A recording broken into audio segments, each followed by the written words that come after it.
नवरात्रि के 5वें दिन की बहुत शुभकामनाएं।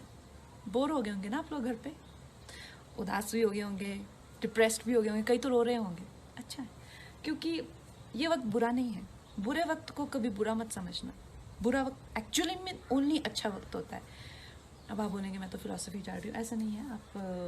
आप जानते हैं कि मैं एक मामूली सी, बहुत सारे कलाकार होते हैं, बहुत सारे लोग होते हैं, पर आप वो लोग खुश ये नहीं कह सकते कॉन्फिडेंस से कि मैं खुश हूँ, जो मैं हूँ वो बन के वो आज इस मुकाम पे खुश हूँ। मैं कॉन्फिडेंस से कह सकती हूँ। एंड ये बहुत बड़ी अचीवमेंट है अपने आप में, किसी भी अवार्ड से, किसी भी पैसे से, किसी भी मुकाम से बहुत बड़ी अचीवमेंट है। और मैं ऐसा कैसे बनी दोस्तों? मैं 15-16 साल की थी जब मैं घर से भाग गई थी। मुझे ऐसा लगता था कि जैसे मैं मतलब हाथ उठाऊंगी और तारे तोड़ ले आऊँगी। मेरी माँ कहती है कि एक बार मैंने बारिश में नाचते हुए तुम्हें देखा, आधा घंटा तुम ऐसा लगा था जैसे आसमान को से कुछ खींचने की कोशिश कर रही हो। ये सच है, मुझे ऐसा लगता था। और ऐसा ही हुआ। जैसे ही मैं घर से भागी, 1.5-2 साल में मैं एक फिल्म स्टार थी, एक ड्रग एडिक्ट थी। मेरी ज़िंदगी में इतने सारे कांड चल रहे थे कि मैं ऐसे लोगों के हाथों में लग चुकी थी कि जहाँ से मुझे शायद मौत ही निकाल सकती थी। ये सब इतना सब डेंजर हो चुका था मेरी लाइफ में जब मैं टीनेजर ही थी अभी। सोच लो मैं कितनी खतरनाक हूँ। एनीवे, सो उसके बाद हुआ यूँ कि मेरी ज़िंदगी में एक बहुत अच्छे शख्स आए, मेरे मित्र, जो उस टाइम एक स्ट्रगलिंग फाइट मास्टर थे। तो उन्होंने मुझे योगा मित्रता हुई तो उन्होंने मुझे योगा कराना शुरू किया। एक दिन उन्होंने कहा आंखें बंद करो। आंखें बंद की तो मैं रोना रोना रोना रोना रोना रोना रोना ही ना रुके। तो कहते यार बड़ी अजीब लड़की, आंखें ही नहीं बंद कर सकती, तो मेडिटेशन कैसे करेगी? तो उन्होंने मौका मिलते ही मुझे एक बुक दे दी, राजा योगा। तो उस बुक में प्रोसेसेस हैं बहुत सारे, बहुत अच्छे, और मैंने विवेकानंद जी को अपना गुरु मान लिया। और उन्हीं के गाइडेंस में मैंने अपने आप को बहुत संवारा, क्योंकि मुझे हमेशा से लगता था कि यार ये हैं एक्शंस मेरे। मैंने कभी किसी को अपनी स्थिति के लिए कभी किसी को नहीं सोचा कि यार ये इनकी करतूत है।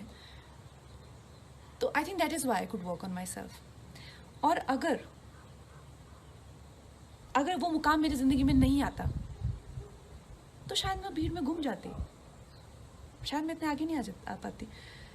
जो मैंने अपनी विल पावर को डेवलप किया है, अपनी इंटेलेक्ट को शार्प किया है, जो मैंने अपने टैलेंट को संवारा है, जिस तरह से मैंने अपनी ज़िंदगी को संवारा, अपनी इमोशनल हेल्थ को रखा हुआ है, जिस तरह से मैंने अपनी फैमिली हेल्थ को रखा हुआ है, अपने इन्वायरमेंट को रखा हुआ, ये तो मैं कर ही नहीं पाती। तो ना मुमकिन ही नहीं था मेरे लिए अगर मुझे स्पिरिचुअल गाइडेंस नहीं मिली होती, गुरुओं का आशीर्वाद नहीं मिला होता।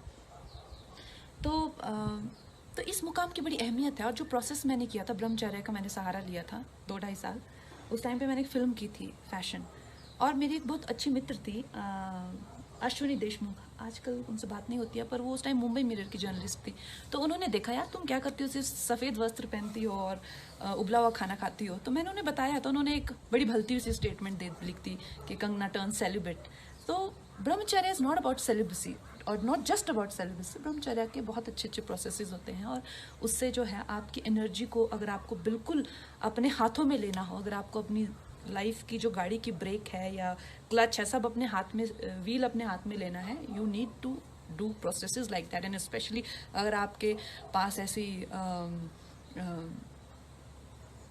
वॉलेटाइल एनर्जी हो। तो दोस्तों कहने का मतलब ये है कि इस वक्त का फ़ायदा उठाइए। बुरा वक्त ही ओनली अच्छा वक्त। और अब 5वें दिन मेरी और रंगोली की एनर्जी भी थोड़ी लो आती जा रही है। क्या कहती हो रंगू? बहुत लो है आज। तो हम इससे ज़्यादा ज्ञान नहीं बांट सकते। कट।